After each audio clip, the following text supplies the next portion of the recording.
जा रहे हैं कोऑर्डिनेट ज्योमेट्री। तो कोऑर्डिनेट ज्योमेट्री क्लास 10th के लिए है। क्लास 10th के लिए हम लोग देखेंगे इसमें कि सबसे पहले जो भी दो फॉर्मूला होता है हमारे पास। एक होता है आपका डिस्टेंस फार्मूला, जो अभी यूज करना है आपको 10th में, डिस्टेंस फार्मूला। और सेकंड होता है हमारे पास सेक्शन फार्मूला। तो पहले हम लोग चलते हैं डिस्टेंस फार्मूला में। अभी तक हम लोग क्या कर रहे थे कि जैसे हम लोग जानते हैं कि इस एक्सिस को एक्स एक्सिस कहा जाता है, 9th में अभी तक जो पढ़ा हुआ था, इसको वाई एक्सिस कहा जाता है। इधर होता है हमारे पास 1 2 3, इधर हो जाता है माइनस में -1 -2 -3, फिर इधर 1 2 3, इधर हो जाता है हमारे पास -1 -2 -3। जो इंटरसेक्शन पॉइंट होता है इसको हम लोग बोलते हैं पॉइंट ऑफ ओरिजिन। तो यहाँ पे हम लोग का क्या होता है, ये फर्स्ट क्वाड्रेंट है, ये हो गया आपका सेकेंड क्वाड्रेंट, ये हो गया थर्ड क्वाड्रेंट, ये हो गया फोर्थ क्वाड्रेंट। एक टर्म होता है जिसको हम लोग बोलते हैं ऑर्डर्ड पेयर। ऑर्डर्ड पेयर, तो ऑर्डर पेयर किसी भी पॉइंट को लोकेट अगर किया जाता है, मान लीजिए अगर हम लोग किसी एक पॉइंट ए को लोकेट करते हैं, तो ए का जो भी वैल्यू रहेगा वो एक्स वाई के टर्म में रहेगा। जो पहला जो वैल्यू रहेगा वो एक्स एक्सिस का होगा, सेकंड जो वैल्यू रहेगा वो वाई एक्सिस का होगा। अब इसके साइन पे हम लोग क्या करते हैं, साइन पे इसमें आपको क्वाड्रेंट डिसाइड होता है। जैसे अगर मान लीजिए दोनों प्लस में है, एक्स भी प्लस में है वाई भी प्लस में है, तो ये फर्स्ट क्वाड्रेंट होता है। एक्स अगर माइनस में है और वाई प्लस में है तो ये सेकेंड क्वाड्रेंट होता है। दोनों अगर माइनस में है, एक्स भी माइनस में है वाई भी माइनस में है, तो ये थर्ड क्वाड्रेंट होता है। और एक्स प्लस में है और वाई माइनस में है तो ये फोर्थ क्वाड्रेंट होता है। तो अभी तक हम लोग क्या कर रहे थे, 9th तक, 8 में या 9th में हम लोग इसको डिसाइड कर रहे थे कि कौन सा आपका पॉइंट किस क्वाड्रेंट में होगा। अगर पॉइंट एक्स, अच्छा एक और चीज़ होता है कि अगर कोई भी एक्स एक्सिस का पॉइंट है, मान लीजिए कोई पॉइंट एक्स एक्सिस का है, तो एक्स एक्सिस के पॉइंट को हम लोग लिखते हैं हमेशा क्या होगा, एक्स एक्सिस पे वाई का जो वैल्यू होगा वो 0 हो जाएगा। तो यहाँ पे एक्स और 0 रहेगा। अगर एक्स और 0 दिया हुआ है तो ये एक्स एक्सिस का पॉइंट है, और वाई एक्सिस का पॉइंट जो होगा इस पे एक्स जो होगा वो 0 हो जाएगा। तो वाई एक्सिस के पॉइंट में पहला 0 रहेगा और वाई का वैल्यू दिया रहेगा। तो ये हो गया हमारे पास एक्स और 0, तो मतलब कोई भी नंबर रहे और 0 रहे तो ये एक्स एक्सिस का पॉइंट होगा। और अगर एक्स 0 रहे और वाई का कुछ वैल्यू दिया रहे तो ये वाई एक्सिस का पॉइंट होगा। इतना ध्यान रखना है। उसके बाद हम लोग बढ़ते हैं, अब चलते हैं मेन पे। हम लोग किस पे, मेन जो है हमारा डिस्टेंस फार्मूला है। तो डिस्टेंस फार्मूला जो है, डिस्टेंस फार्मूला, और देखिए खाली फार्मूला आने से कुछ नहीं होता है, डिस्टेंस फार्मूला जो होता है। और ये जो क्लास है ये आपका 2026 क्विक रिवीजन एक तरह से है, 2026 का बोर्ड एग्जाम है, उसको हम लोग देख के इसको कर रहे हैं, मतलब उसके हिसाब से इसको हम लोग कर रहे हैं। अभी लाइव क्लास में क्या होगा, पूरा जितना भी क्वेश्चन रहेगा वो सारा सॉल्व होगा। तो डिस्टेंस फार्मूला जो होता है, अगर मान लीजिए 2 पॉइंट दिया हुआ है हमारे पास, यहाँ पे हम लोग चलते हैं कि अगर ये लोकेशन दे दिया, ये ए दे दिया और ये बी दे दिया, ए का पॉइंट दे दिया x1 और y1, बी का पॉइंट दे दिया x2 और y2। तो अगर हम लोग इसके पैरेलल यहाँ से खींचते हैं, ध्यान दीजिएगा, इसके पैरेलल ये खींच दिया गया और इसके पैरेलल यहाँ से खींच दिया गया, तो हम लोग ये दोनों के बीच का जो डिस्टेंस निकालना होगा ये हो जाएगा हमारे पास, यहाँ से यहाँ तक का जो डिस्टेंस होगा ये हो जाएगा x2 माइनस x1 का, और ये परपेंडिकुलर होता है तो इसमें पाइथागोरस थ्योरम यूज होता है। और यहाँ से यहाँ तक का जो डिस्टेंस होगा, मान लीजिए इसको हम लोग मान लेते हैं c, तो AC का जो डिस्टेंस होगा वो हो जाएगा y2 माइनस y1। एक और चीज़ ध्यान रखना है कि डिस्टेंस कभी निगेटिव नहीं होता, डिस्टेंस हमेशा पॉजिटिव होता है। अब यहाँ पे क्या हो जाएगा, डिस्टेंस फार्मूला जो होता है, अगर 2 पॉइंट दिया हुआ हो हमारे पास, मान लीजिए A और B दे दिया है, तो वही पाइथागोरस थ्योरम यूज होता है। ये x1 y1 है, ये वाला x2 और y2 है। तो अगर हम लोग को AB निकालना है तो AB का जो फॉर्मूला हो जाएगा वो हो जाएगा हमारे पास पाइथागोरस थ्योरम पे x2 माइनस x1 का square plus y2 minus y1 का स्क्वायर। ये हो जाता है हमारे पास डिस्टेंस फार्मूला। मतलब ए से बी के बीच का जो डिस्टेंस निकालेंगे हम लोग, जैसे देख लीजिए यहाँ पे हमारे पास पाइथागोरस थ्योरम है। तो पाइथागोरस थ्योरम में क्या होता है कि अगर इसको हम लोग h मानते हैं, ये p हो गया, ये b हो गया, तो h स्क्वायर जो होता है वो p square plus b square के बराबर होता है। और h का जो वैल्यू होता है वो हो जाता है हमारे पास under root p square plus b square. इसी चीज को हम लोग यहाँ पे डिस्टेंस फार्मूला में यूज करते हैं। तो ये हो गया डिस्टेंस फार्मूला। और डिस्टेंस फार्मूला यूज कैसे कैसे होता है सबसे पहले उसका भी हम लोग देखेंगे। तो पहले हम लोग देख लेते हैं, अगर किसी भी पॉइंट का मान लीजिए लोकेशन, अगर हम लोग को एक ये दिया हो, मान लीजिए यहाँ पे कोई पॉइंट दिया हो A, the distance of a point from point of origin, ये ओरिजिन हो गया।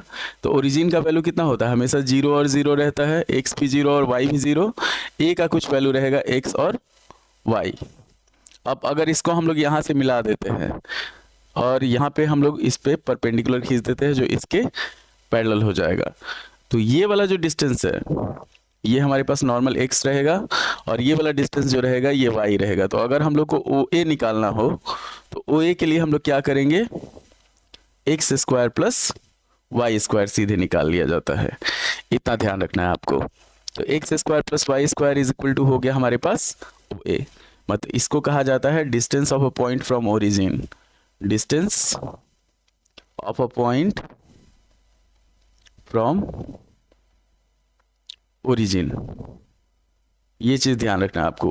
ओरिजिन से किसी भी पॉइंट का जो डिस्टेंस होता है उसको निकालने का तरीका ये होता है। मान लीजिए ए का वैल्यू हमारे पास दे दिया है, ए दे दिया है 3 और 4। अगर हम लोग को ओ ए निकालना है तो यहाँ पे क्या करेंगे, ओ ए जो हो जाएगा हमारे पास वो हो जाएगा अंडर रूट एक्स का स्क्वायर मतलब 3 का स्क्वायर प्लस 4 का स्क्वायर। क्या होगा यहाँ पे, ये हो जाएगा हमारे पास 9 प्लस 16। तो 9 प्लस 16 करेंगे तो अंडर रूट 25 होगा और 25 होगा तो ये हो जाएगा 5 यूनिट्स। अब क्या होता है, अब इसमें होता है हमारे पास, जैसे ये दो फॉर्मूला आपको पता है। पहला हो गया हमारे पास डिस्टेंस फॉर्मूला ए बी का कि x2 माइनस x1, देखिए सीक्वेंस मेंटेन किया जाता है। x2 हम लोग इसको भी मान सकते हैं, a को भी मान सकते हैं, और x1 b के पॉइंट को, b के x को x1 मान सकते हैं। मतलब हम लोग किधर से ए बी निकाले चाहे बी ए निकाले बात बराबर रहता है। उसी तरह यहाँ पे ओ ए जो हो गया, तो ओ ए हो गया हमारे पास सीधा सिंपल है कि पाइथागोरस थ्योरम फॉलो करना है हम लोग को, distance of a point from origin. अब एक टर्म आता है हमारे पास इक्वी डिस्टेंट पॉइंट का, कि अगर कोई पॉइंट, एक पॉइंट दे दिया है कि जैसे मान लीजिए एक पॉइंट P है, P से हमारे पास एक A है और एक B है, दिया हुआ है कि PA is equal to PB, मतलब ये दे दिया हमारे पास। इसको कहा जाता है equi distant points, equi distant points. तो इक्वी डिस्टेंट पॉइंट जो होता है वो हो जाता है हमारे पास, मान लीजिए इसका वैल्यू दे दिया x और y, A का वैल्यू दे दिया x1 y1 और B का वैल्यू दे दिया x2 y2। तो इस चीज में क्या होगा कि P is equi distant from A and B, both A and B। तो इसमें हम लोग यूज करेंगे कि PA बराबर PB। अगर मान लीजिए PA बराबर PB है तो उसका स्क्वायर भी इक्वल होगा, तो ये हो जाता है हमारे पास PA square is equal to PB square. कोई एक टर्म मिसिंग दिया रहेगा उसको सॉल्व करना होगा। तो जैसे अगर हम लोग इसको यूज करते हैं तो ये हो जाएगा x माइनस x1 का square plus y minus y1 का square is equal to x minus x2 का square plus y minus y2 का स्क्वायर, इस तरीके से। तो ये हो गया हमारे पास PA square is equal to PB square, जिसको यूज किया जाता है इक्वी डिस्टेंट पॉइंट के तौर पे। अब हम लोग बढ़ते हैं, इसमें क्या करते हैं, एक आता है कोलिनियर पॉइंट। तो कोलिनियर पॉइंट दो तरीके से निकलता है, एक तरीका जो है वो CBSE से सिलेबस से हटाया जा चुका है। तो कोलिनियर पॉइंट जो होता है, अगर मान लीजिए कोई भी पॉइंट, कोलिनियर पॉइंट किसको कहा जाता है, कोलिनियर पॉइंट कहा जाता है कि अगर एक ही लाइन पे जो भी पॉइंट है उसको कोलिनियर कहा जाता है। मान लीजिए ये हो गया A हो गया, B हो गया और ये C हो गया। तो कोलिनियर अगर होगा तो क्या होगा हमारे पास, अगर मान लीजिए इसको x1 y1, इसको x2 y2 और इसको x3 और y3 मान लिया जाता है, तीनों पॉइंट अलग अलग लोकेशन दिया हुआ है। तो अगर कोलिनियर होगा तो क्या होगा हमारे पास, AB plus BC is equal to AC होगा। इसमें क्या करेंगे हम लोग, इसमें पहले AB निकालेंगे, फिर BC निकालेंगे और फिर AC निकालेंगे। तो तीनों निकाल के हम लोग चेक करेंगे कि AB plus BC is equal to AC है कि नहीं है। अगर ये होगा तो AB plus BC is equal to AC होगा, तो ये हो जाएगा हमारे पास कोलिनियर पॉइंट। अब डिस्टेंस फार्मूला का कहाँ कहाँ यूज होता है, हम लोग ट्रायंगल डिसाइड करते हैं, आपका क्वाड्रिलेटरल डिसाइड करते हैं। तो अगर मान लीजिए कोई ट्रायंगल दे दिया है, जैसे हम लोग को डिसाइड करना है कि इक्विलेटरल ट्रायंगल है, स्केलिन ट्रायंगल है, या फिर आपका आइसोसेलस ट्रायंगल है, या फिर राइट एंगल ट्रायंगल है, या फिर राइट एंगल आइसोसेलस ट्रायंगल है। तो उसके लिए तो अगर मान लीजिए हमारे पास कोई ट्रायंगल दिया हुआ हो, इस तरह से दे दे, ये हो गया A, ये हो गया B और ये हो गया C। इसका दे दिया x1 y1, x2 y2 और इस C दे दिया x3 y3। तो हम लोग को डिसाइड करना है कि ये कौन सा ट्रायंगल होगा। तो हम लोग क्या करेंगे, हमेशा डिस्टेंस फार्मूला यूज करेंगे। AB निकाल लिया गया, वही डिस्टेंस फार्मूला यूज करके फिर BC निकाल लिया गया और फिर AC निकाल लिया गया। तो अब केस क्या क्या हो जाएगा, अगर स्केलिन होगा तो स्केलिन में कोई साइड इक्वल नहीं होता है, मतलब AB is not equal to BC और BC is not equal to AC हो जाएगा। अगर आपका इक्विलेटरल होगा तो इक्विलेटरल में तीनों साइड क्या होगा, इक्वल होगा, मतलब AB बराबर BC बराबर AC हो जाएगा। अगर आपका आइसोसेलस होगा तो दो साइड इक्वल होगा। आइसोसेलस अगर होगा तो आइसोसेलस ट्रायंगल में क्या हो जाएगा, कोई दो side AB is equal to BC हो जाएगा, चाहे AB is equal to AC हो जाएगा, इस तरीके से। अब मेन जो चीज होता है, अगर राइट एंगल ट्रायंगल है, मान लीजिए हमारे पास ये राइट एंगल ट्रायंगल है, तो राइट एंगल ट्रायंगल में क्या चीज हम लोग सर्च करेंगे राइट एंगल ट्रायंगल में। राइट एंगल ट्रायंगल में हम लोग पाइथागोरस थ्योरम जो होता है उसको देखा जाता है कि पाइथागोरस थ्योरम को फॉलो कर रहा है कि नहीं कर रहा है। तो अगर हमारे पास AB square plus BC square is equal to AC square है, तो इस केस में क्या हो जाएगा, एंगल B जो होगा वो 90 डिग्री होगा, बुझे। अब एंगल B 90 डिग्री हो जाएगा। चाहे अगर राइट एंगल आइसोसेलस ट्रायंगल है तो इसमें क्या हो जाएगा, राइट एंगल अगर आइसोसेलस ट्रायंगल होगा तो कोई भी दो साइड इक्वल हो जाएगा। मान लीजिए अगर राइट एंगल आइसोसेलस ट्रायंगल हो जाएगा, राइट एंगल आइसोसेलस ट्रायंगल, तो इस केस में क्या हो जाएगा, एक तो फॉलो करेगा ही, पाइथागोरस थ्योरम फॉलो करेगा कि AB square plus BC square is equal to AC square हो जाएगा, और दूसरा केस हो जाएगा इसमें AB is equal to BC हो जाएगा। तो इस केस में हमारे पास राइट एंगल आइसोसेलस ट्रायंगल हो जाएगा। इस तरह का राइट एंगल एक बनेगा जिसका दो साइड जो परपेंडिकुलर साइड है वो इक्वल रहता है, तो इसको राइट एंगल आइसोसेलस ट्रायंगल कहा जाता है। राइट एंगल ट्रायंगल में क्या होगा, कोई भी, मतलब ये P हो जाएगा, ये B हो जाएगा और ये H हो जाएगा, इस तरीके से होगा। स्केलिन में कोई साइड इक्वल नहीं होता है, इक्विलेटरल में हमारे पास तीनों साइड इक्वल होता है, और आइसोसेलस में कोई दो साइड जो होता है वो इक्वल होता है।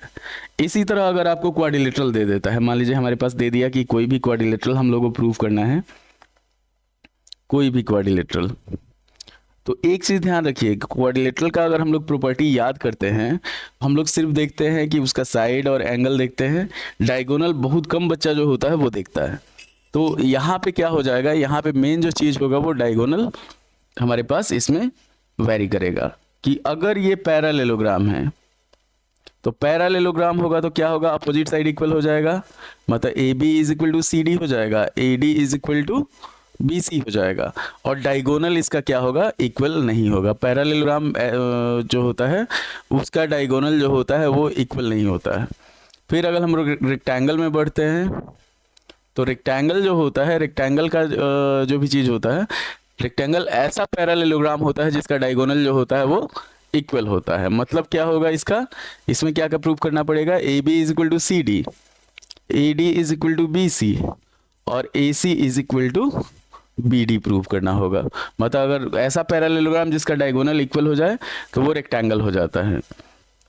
अब चलते हैं हम लोग, अगर इसी चीज को प्रूव करना हो रोम्बस, तो रोम्बस में क्या होगा, रोम्बस में सब साइड इक्वल होता है, डायगोनल इक्वल नहीं होता है। मतलब क्या हो जाएगा, AB is equal to BC is equal to CD is equal to AD हो जाएगा, और AC is not equal to BD हो जाएगा। और वही अगर स्क्वायर दे देता है प्रूफ करने के लिए, तो स्क्वायर ऐसा क्वाड्रिलेटरल होता है, मतलब ऐसा रोम्बस होता है जिसका डायगोनल इक्वल होता है। तो इस केस में क्या हो जाएगा, A B is equal to B C is equal to C D is equal to A D हो जाएगा। और इस केस में क्या होगा, A C is equal to B D होगा, मतलब डायगोनल भी इसका इक्वल होगा। इतना ध्यान रखना है, सारा कुछ डायगोनल पे डिपेंड करेगा कि अगर अपोजिट साइड इक्वल है तो हम लोग देखेंगे कि डायगोनल इक्वल है कि नहीं है। डायगोनल अगर इक्वल नहीं है तो वो पैरेललोग्राम होगा, और डायगोनल अगर इक्वल है तो वो रेक्टेंगल हो जाएगा। उसी तरह अगर सब साइड बराबर है तो डायगोनल देखेंगे हम लोग कि अगर डायगोनल इक्वल नहीं है तो रोम्बस होगा, और डायगोनल इक्वल है तो स्क्वायर हो जाएगा। इतना ध्यान रखना है। तो ये आपका जो डिस्टेंस फार्मूला है उसके लिए इतना सब कुछ है। मतलब मेन फार्मूला हमारे पास दो ही है, एक डिस्टेंस फार्मूला हो गया और एक distance of a point from origin हो गया। क्वाड्रेंट आपको पता है, एक्स एक्सिस का पॉइंट आपको पता है, उसके हिसाब से फिर कोलिनियर होता है। तो कोलिनियर में हमारे पास क्या होता है, कोलिनियर वो पॉइंट होता है जो एक ही लाइन पे स्थित रहता है। अच्छा, points on the same line are known as collinear points. तो कोलिनियर पॉइंट में क्या होगा कि अगर हमारे पास 3 पॉइंट दिया हुआ है तो दो पॉइंट के बीच का डिस्टेंस निकालेंगे, जैसे ए बी निकालेंगे, बी सी निकालेंगे और फिर ए सी निकालेंगे। देखेंगे हम लोग कि A B plus B C जो है वो ए सी के बराबर है कि नहीं है। अगर ए सी के बराबर है तो कोलिनियर है, अगर ए सी के बराबर नहीं है तो कोलिनियर नहीं है। इतना ध्यान रखना है। एक होता है इक्विडिस्टेंट पॉइंट। अब इक्विडिस्टेंट पॉइंट में क्या करेगा, आपको सर्किल भी दे सकता है। इस सर्किल का जितना भी पॉइंट होता है वो सब आपका सेंटर से इक्वल रहता है, तो इसको भी इक्विडिस्टेंट पॉइंट के तौर पे हम लोग ट्रीट करेंगे। इतना ध्यान रखना है। तो ये था आपके लिए डिस्टेंस फार्मूला का जो भी प्रॉब्लम होता है। डिस्टेंस फार्मूला में जो जितना भी चीज़ आता है वो क्वाड्रेंट आपको पता है, first quadrant, second quadrant, third quadrant, fourth quadrant. Sine सबका पता है कि फर्स्ट क्वाड्रेंट में रहेगा तो दोनों पॉजिटिव रहेगा, सेकंड क्वाड्रेंट में x negative y positive, third quadrant में एक्स और वाई दोनों नेगेटिव रहेगा, और फोर्थ क्वाड्रेंट में एक्स पॉजिटिव और वाई जो होगा वो निगेटिव हो जाएगा। इतना ध्यान रखना है। तो चलिए, ये आपका क्लास 10th का एक क्विक रिवीजन हो गया, जितना भी फार्मूला यूज होता है कोऑर्डिनेट ज्योमेट्री के डिस्टेंस फार्मूला में उसका। उम्मीद है आपको वीडियो पसंद आया होगा। लाइक करें, शेयर करें, सब्सक्राइब करें। धन्यवाद।